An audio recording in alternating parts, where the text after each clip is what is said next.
Nearly $125,000. That's an annual salary you need to live alone comfortably in Boston, factoring the rising cost of living, plus money for savings and a few nights out.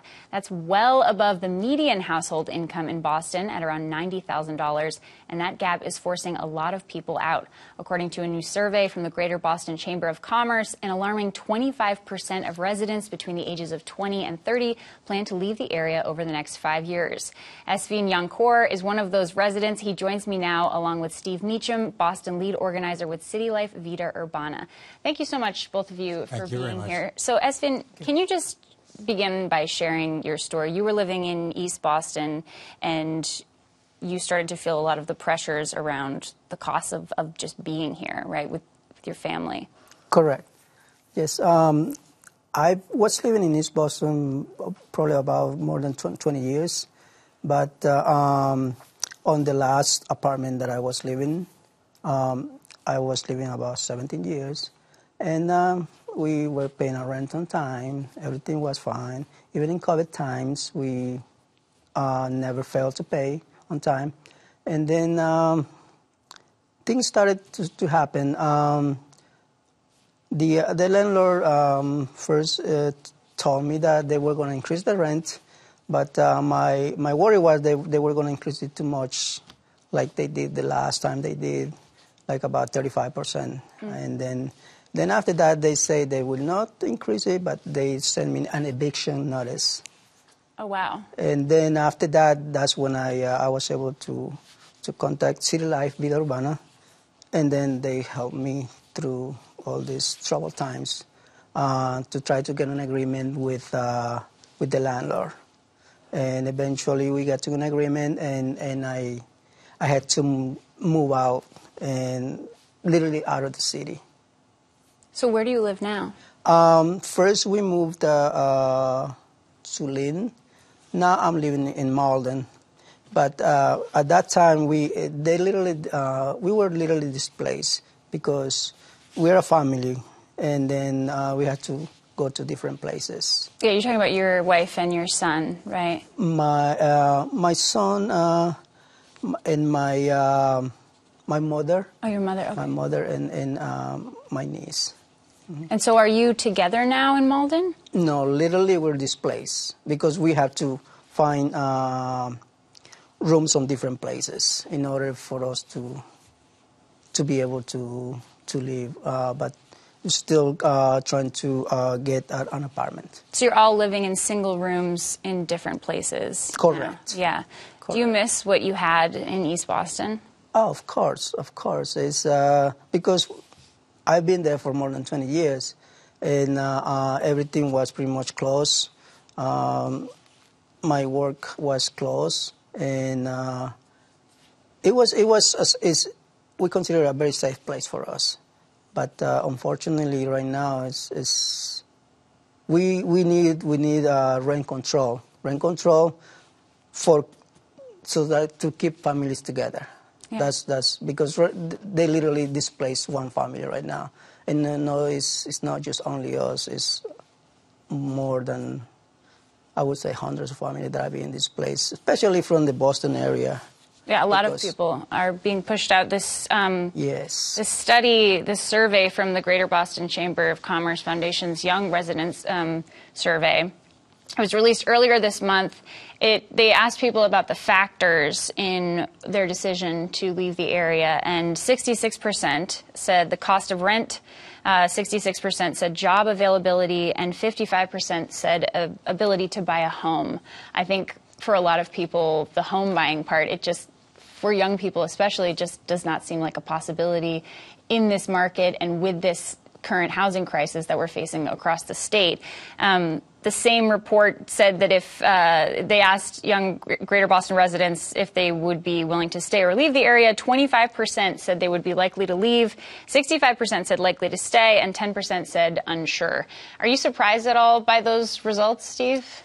Not surprised at all. I mean, we have had a chapter in East Boston. I mean, Esvin's story is one of hundreds and hundreds that have come through our chapter in East Boston. And they're all examples of breakup of families, breakup of the community. and all for, basically the speculative role of the market as debt is added to buildings. It's not like your water and sewer bill is going up. That's not what's causing the rent increases. It's the accumulation of debt. And so it's the question that you raised of, can you find affordable housing? But in our efforts to keep people in the housing they're in is becoming increasingly difficult. And that's affecting not only the individuals who are being displaced, but the community too. Yeah, it's changing the whole scope of the community. I mean, you were living in East Boston for 20 years, you said, in that same apartment for 17 years. 17 years. So you had developed a relationship with that landlord, right? I would think so. Yeah. And so I wonder if you, within that 2-decade span, witnessed the neighborhood changing in a way that you felt was, oh, maybe we're getting priced out, or there are more, the demographic is changing, things around the area are changing. Oh, definitely. Because you see new buildings coming up, and then probably about 4 or 5 years, that's when the prices are starting going up. And I have heard stories of some people that they literally did like 3 or 4 years ago what they did to us, our last landlords in East Boston, because they think that just because the new buildings are getting like a higher price, they think that the old buildings are also going to get the same price. So they are going by the market price is, but from my point of view, it shouldn't be like that, because the buildings are already there. All they have to do is maintenance. Right. And sometimes they don't even do maintenance too. Mm-hmm. Well, that's something that Vida Urbana has been dealing with, not only with fighting to keep people in their homes, but also with the maintenance of these old buildings, which has been cited in multiple reports. The Boston Foundation came out with one recently that shows that home ownership, the people who actually own the homes, that demographic is aging, but the homes themselves, the infrastructure is also aging and requiring a lot of maintenance. You've been at Vida Urbana for 24 years. What do you make of this shift just in the last few years? This has been a long time coming, but I think the housing crisis now has reached this point where the state has taken some actions to address it, because it has become such a huge issue as homelessness is rising and as more and more people are at risk of homelessness or displacement within these communities. Yeah, I mean, one thing that's happening in our organizing is that we're no longer just in Boston. We're organizing tenant associations against displacement in Malden, where Esvin is now, in Bedford, in Arlington, in Brockton, Lawrence. And basically, in some ways, the crisis in Boston is kind of like migrating and encompassing all the nearby suburbs. And so we're trying to organize to protect people in those suburbs now. And what do you see as the solution here? I mean, you've been doing this work for a long time.